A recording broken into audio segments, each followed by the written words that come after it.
Reece's rescue mission for Trinity turned into a nightmare, the warlocks trapping them with illusions of their deepest fears.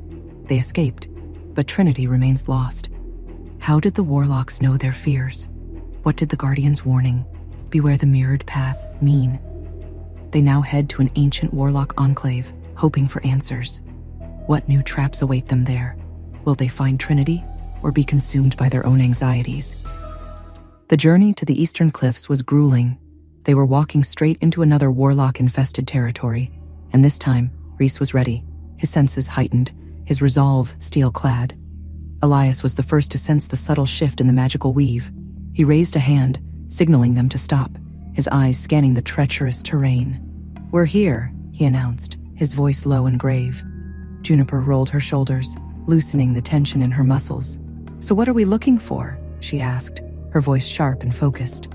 Elias glanced at Reece, his expression grim. "Anything that tells us where they took her."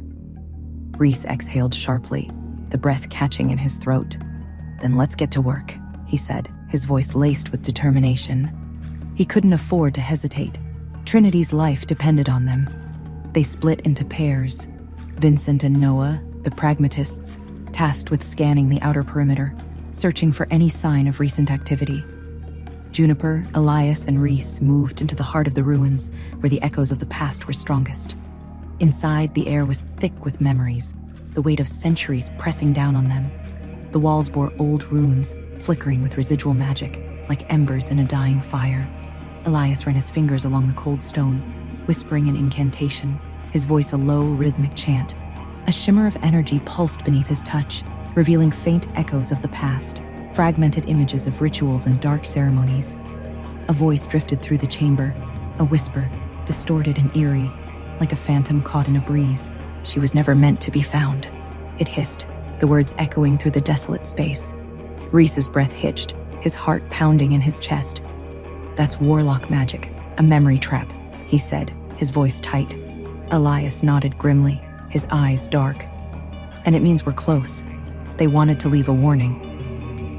Vincent and Noah, meanwhile, had found the first real clue. A trail of old blood leading away from the ruins, dried and nearly erased by time, a faint stain against the gray stone. But it wasn't human blood. The scent was alien, metallic, and charged with magic. Noah knelt, touching the ground, his fingers tracing the faint trail. "This isn't an animal kill. This was deliberate," he said, his voice grave. Vincent frowned, his brow furrowed in concentration. "A sacrifice?" Noah's jaw tightened, his eyes narrowed.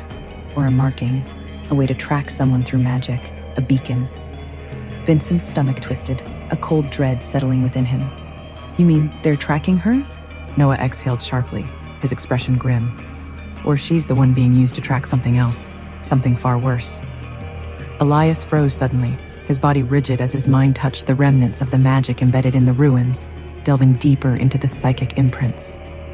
He saw glimpses of twisted forms, of dark rituals and unfathomable power.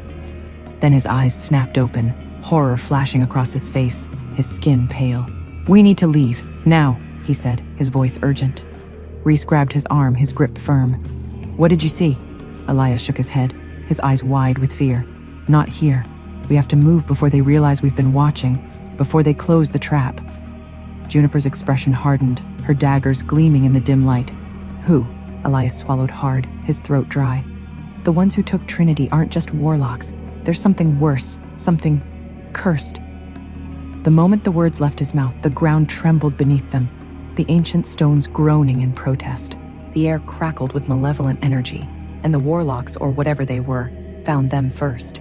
Shadows erupted from the ruins, figures cloaked in darkness moving faster than the eye could track, their forms shifting and blurring like phantoms. Spells crackled through the air, slamming into stone, sending debris flying in all directions.